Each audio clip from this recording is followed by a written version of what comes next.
Hi, my name is Shawn Wilson with Shavik Designs, and today I'm going to show you how to make recycled jewelry. The materials that you are going to need are several pieces of old jewelry, secondhand, antique shop, out of grandmother's jewelry chest, whatever. The next thing, you'll need some flex wire to restring your project, and you'll need some good tools: rosary, needle nose pliers, you'll need some wire cutters, and you're going to need crimping tools. You'll also need a set of crimps and jump rings, and then your lobster to finish it, and some other seed beads to fill in your project.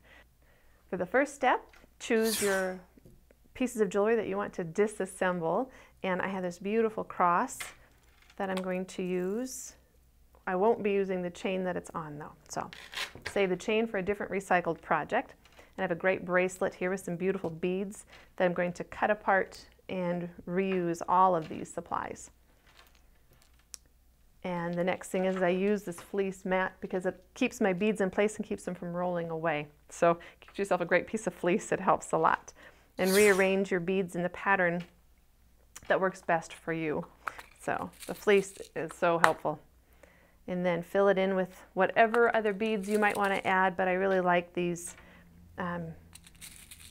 large black seed beads. So once you kind of get it laid out, take your time, and it might take a while to get a pattern figured out that you like. Once you have your pattern though, next is your flex wire, and flex wire is so nice and thick it actually works as your needle also. And the flex wire will keep your project in good shape and from the string breaking. If your beads are thick enough, it will cut right through your string, so you want to make sure you use a good thick flex wire. And then start picking up your beads and string it. It'll take you probably 5-10 minutes to string your whole project.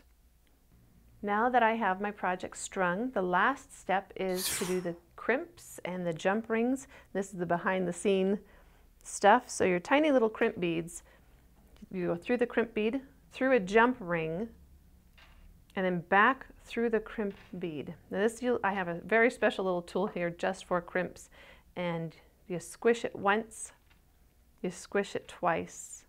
Now you have to do the same thing to the second side. Once you have both sides crimped and jumped, add your either a toggle or a little lobster clasp, but now's the time to add your little clasp at the end of the project. Now that I've crimped both sides and added the lobster clasp, I have a finished necklace, and so that is how you make jewelry out of recycled jewelry.